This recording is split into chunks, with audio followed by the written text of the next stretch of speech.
ఎలక్షన్లో 42% రిజర్వేషన్ బీసీలకు ఇచ్చింది. మరి ఈ 42% రిజర్వేషన్ను మీరు ఏ విధంగా సమర్థిస్తారు?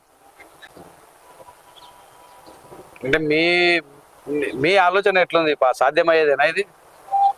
అదే ఆల్రెడీ మనకు కోర్టు పరిధిలో అది ఉంది, అది అవుతుందా కాదని మీ దృష్టిలో ఏ విధంగా ఉంది?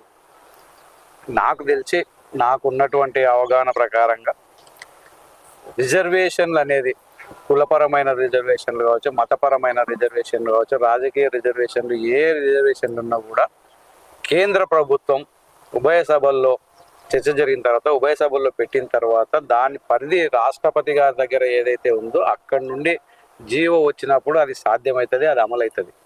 కానీ అంతవరకు ఈ రాజకీయ పార్టీలు ఏవైతే ఉన్నాయో బీసీలను మభ్య పెట్టడానికి, బీసీలనే కావచ్చు, ఎస్సీలనే కావచ్చు, ఎస్టీలనే కావచ్చు, కింది జాతి వర్గాలను మభ్య పెట్టడానికి చేస్తున్నటువంటి ప్రయోగమే తప్ప ఇది ఎప్పటికి కూడా సాధ్యమయ్యే పని అయితే కాదు. అంటే వాళ్ళు ఏం చేస్తున్నారంటే ఆ చట్ట ప్రకారంగా ఇయ్యలేని సందర్భంలో వాళ్ళు కొంచెం ఆలోచన చేసి ప్రభుత్వ పరంగా జీవో ఇచ్చినటువంటి సందర్భం ఉంది. ఇప్పుడు మొన్న వచ్చిన 42 జీవో కూడా 42% రిజర్వేషన్ కూడా ఈ ప్రభుత్వం, కాంగ్రెస్ ప్రభుత్వం ఎన్నికల్లో హామీ ఇచ్చింది కనుక ఆ ఎన్నికల్లో హామీ ఇచ్చిన సందర్భంలో మనం జనాలకు ఏదో ఒకటి చేయాలనే ఆలోచనతోన ప్రభుత్వం దాన్ని జీవో రూపంలో తీసుకొని వచ్చి 42% రిజర్వేషన్ ఇస్తున్నామని చెప్పి అన్నారు.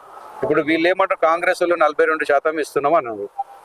అంతకుముందు ఒక 10-15 రోజులు, నెల రోజుల ముందు నేను చూసిన బీజేపీ వాళ్ళు ఏమన్నారంటే 46% ఇస్తాం మేమని అన్నారు. మరి ఇప్పుడు 46% నమ్మాలన్నా 42% నమ్మాలన్నా?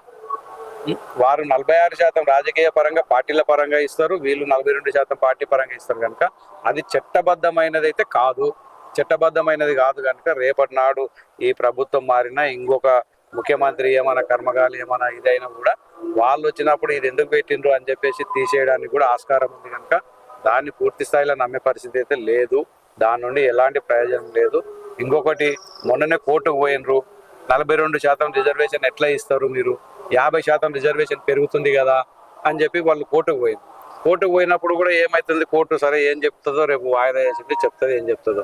కొంతమంది అంటే తమిళనాడులో 69% ఉంది కదా, అది ఎట్లా సాధ్యం, ఇది ఎట్లా సాధ్యం అంటే తమిళనాడు వాళ్ళు వెనకటికే జీవో తీసి వాళ్ళు కేంద్ర ప్రభుత్వం ద్వారా ఒక జీవో తెప్పించుకొని చట్టబద్ధం చేయించుకున్నారు. వాళ్ళు చట్టబద్ధం చేయించుకున్నట్టు వాళ్ళకి సాధ్యమైంది. ఆ విధంగా చట్టబద్ధంగా చేస్తే మాత్రం సాధ్యమవుతుంది. ఇట్లా తూతూ మంత్రంగా జీవోలు ఇస్తే మాత్రం సాధ్యం కాని పని. తెలంగాణ ఉద్యమంలో